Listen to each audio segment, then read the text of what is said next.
உலகையே அச்சுறுத்தி வருகிறது புதிய வகையிலான ஒரு வைரஸ்.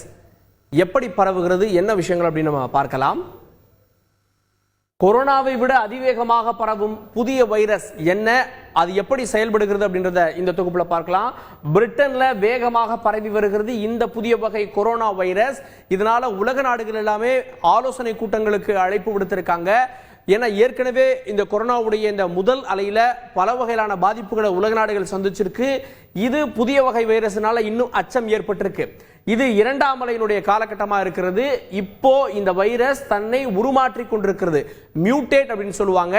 வைரஸ் என்ன தகவமைப்புல இருந்ததோ அது நோய் எதிர்ப்பு சக்தி அதை அழிக்கிறப்போ அது தன்னை அழிக்காத மாதிரி இன்னொரு வகையில தன்னை உருமாற்றம் செய்வது. இதுல தான் அலைகள் உருவாகிறது. இரண்டாவது அலைன்னு வர்றது, மூணாவது அலைன்னு வர்றது, ஒவ்வொரு அலைக்கும் ஒரு தன்மையும் கூட மாறுபடும். சோ இப்போ இரண்டாவது அலையில முதல்ல இருந்த கொரோனா வைரஸ் தன்னை மாற்றிக்கொண்டது. ஓஹோ, நீங்க இப்படி உங்களுடைய எதிர்ப்பு சக்தி என்ன அழிக்கிறதா அப்படின்னு சொல்லிட்டு தன்னை மாற்றிக்கொண்டிருக்கிறது அப்படின்றாங்க.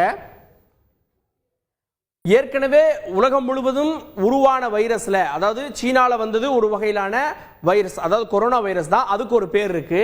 ஆனா இந்த பழைய வகை வைரஸ் இப்போது இந்தியா உள்ளிட்ட நாடுகள்ல, வெளிநாடுகள்ல எல்லாம் ஜெனரலா இருக்கக்கூடிய வைரஸ் D614G அப்படின்னு அறிவியல் மொழியில் அழைக்கிறாங்க. இது அதற்கான ஸ்ட்ரெயினுடைய பெயர் அப்படின்றாங்க. இப்போ வந்திருக்கக்கூடிய ஸ்ட்ரெயின், இப்போ உருமாறி இருக்கக்கூடிய ஸ்ட்ரெயின் என்ன அப்படின்னு பாத்தீங்கன்னா புதிய வகை H69V70. இதுதான் புதிய வகை. இதுதான் பிரிட்டன்ல இப்போ அதிவேகமாக பரவி கொண்டிருக்கிறது. சரி, இந்த இரண்டு வகைக்கு என்ன மாறுபாடு, என்ன செய்யும் அப்படின்ற கேள்வி உங்களுக்கு ஏற்படலாம். பாருங்க, இந்த புதிய ஸ்ட்ரெயின் 70% வேகமாக பரவும். அதாவது ஏற்கனவே கொரோனா வைரஸை பொறுத்த வரைக்கும் ஒருத்தர் இருந்து இன்னொருத்தர் அந்த டபுளிங் ரேட் ஒருத்தர் இருந்து இன்னொருத்தர் போறத 2 பேருக்கு போறது அப்படின்றது 4ஆக மாறும், 3ஆக மாறும். அதுதான் 70% வேகமாக பரவுறது. எளிதாக உடல்ல நுழையும். ஏற்கனவே நம்ம மாஸ்க் போட்டிருக்கோம், சானிடைசர் போட்டிருக்கோம், சமூக இடைவெளியை கடைபிடிக்கிறோம். இந்த மாதிரியான ஒரு சூழல்ல கூட எளிதாக இந்த வைரஸ் நுழையும் அப்படின்னு கண்டுபிடிச்சிருக்காங்க. இந்த டபுளிங் ரேட், இரட்டிப்பு நாட்கள், முன்னாடி ஒரு கணக்கு சொன்னாங்க. கொரோனா வைரஸ் இந்தியாவுக்கு வந்தப்போ அது டபுளிங் ரேட் 14 நாட்கள் அப்படின்லாம் இருந்தது. இந்த டபுளிங் ரேட் குறையும். அதாவது இன்னைக்கு 1 லட்சம் பேர் அப்படின்னு இருந்ததுன்னா நாளைக்கே 2 லட்சம் பேரும், நாளை கழிச்சு 4 லட்சம் பேரும். காரணம் என்ன அப்படின்னா 70% வேகமாக பரவி கொண்டிருக்கிறது இந்த வைரஸ். சரி, இந்த வைரஸ் இப்போதான் பரவுதான்னா இல்ல, ஏற்கனவே அந்த கொரோனா வைரஸுடைய தொற்றுடைய தொடர்ச்சி தான். அவங்க பிரிட்டன்ல ஓரளவு கட்டுப்படுத்தி வச்சிருந்தாங்க. செப்டம்பர் மாதத்திலிருந்து உயர தொடங்கி விட்டது. செப்டம்பர் மாதத்துல இருந்து ஏன் திடீர்னு அதிகரிக்குதுன்னு அந்த ஆய்வுகளை மேற்கொண்டப்பதான் இது ஏற்கனவே வந்த வைரஸ் இல்ல, அதனுடைய உருமாற்றம் அப்படின்னு கண்டுபிடிச்சாங்க. இப்போ உச்ச நிலையில இருக்கிறது. பாருங்க, செப்டம்பர் மாதத்துல அவங்களுடைய தினசரி பாதிப்பு ஒரு நாளைக்கு பிரிட்டன்ல 4000 பேர் ஒரு நாட்டில் பாதிக்கப்பட்டாங்க.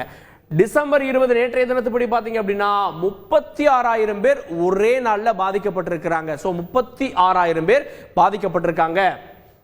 இதுதான் அச்சத்திற்கான காரணமாக இருக்கிறது. ஒரு ஆறுதலான செய்தி என்னன்னா, இப்போ கண்டுபிடிக்கப்பட்டு பயன்பாட்டுக்கு வந்திருக்கக்கூடிய இந்த தடுப்பூசிகள் தற்போதைக்கு இந்த வைரஸினுடைய புதிய ஸ்ட்ரெயினையும் அழிக்கிறது. ஒருவேளை இன்னொரு உருமாற்றம் ஏற்பட்டதுன்னா இந்த தடுப்பூசிகள் பலன் கொடுக்குமா அப்படின்றது தெரியல. ஆனா இப்போதைக்கு ஆறுதலான செய்தி, தடுப்பூசி போட்டுட்டா இந்த வைரஸும் அழிகிறது அப்படின்றதான்.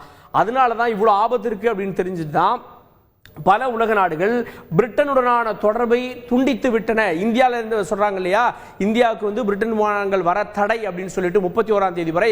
அது மாதிரி ஜெர்மனி, பெல்ஜியம் மாதிரியான பெல்ஜியம் நாடுகளை அறிவிச்சிட்டாங்க.